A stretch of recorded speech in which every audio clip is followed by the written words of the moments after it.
In home economics, you know, we all studied the culinary aspects. We have a little project associated there that maybe my student Roisin talked about. It's worth 20% to your Leaving Cert, and it's always great to have a project at Leaving Cert. It's a lovely project. It's a little bit about food science. We do a bit of cooking, we evaluate, and we relate it back to what we learned on the day.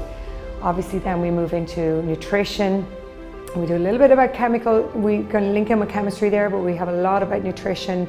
Then we move into consumer studies, as you all know, and a lot of social studies. And I think everybody really likes the social studies because it leads into lots of other avenues, and it's a different genre and a different type of study for people who maybe find the nutrition a little bit more tricky. I chose home economics because I really enjoyed the subject for my junior cert. I love learning about nutrition, and the mix of theory and practical made it even more interesting.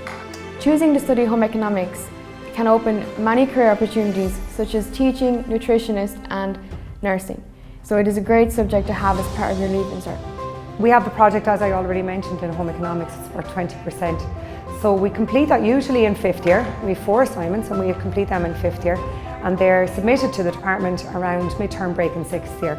So they're currently being marked for this year's 6th years by other home economics teachers.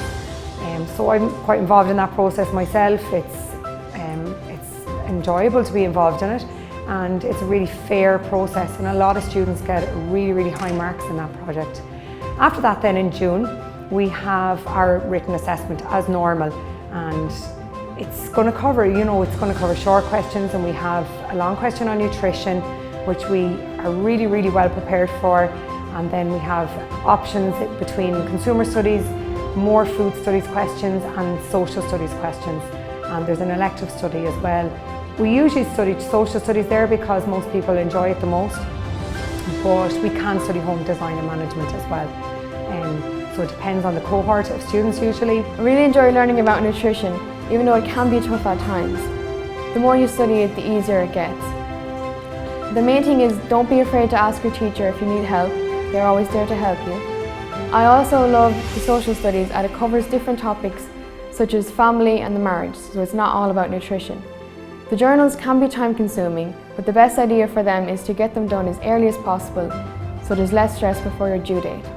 The journal is a better alternative as you're only being examined on your written skills and not your cooking skills. So if you're definitely under pressure for your junior cert when you're cooking exam, you don't need to worry about this for your Leaving Cert. A good home economics student is generally quite organised. I suppose that's really every student. We would aim for everybody to be a little bit organised. Everybody who knows me knows I'm a stickler for homework, and I think that if you're a good home economics student, you'll always be up to date with that. But I think that is going to be success in every subject. We have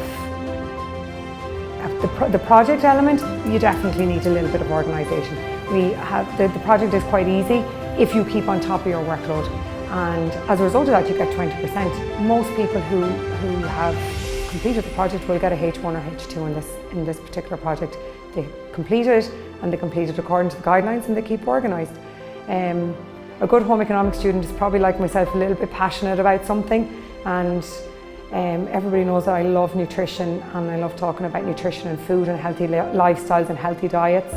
So usually good home economics students absolutely love that too.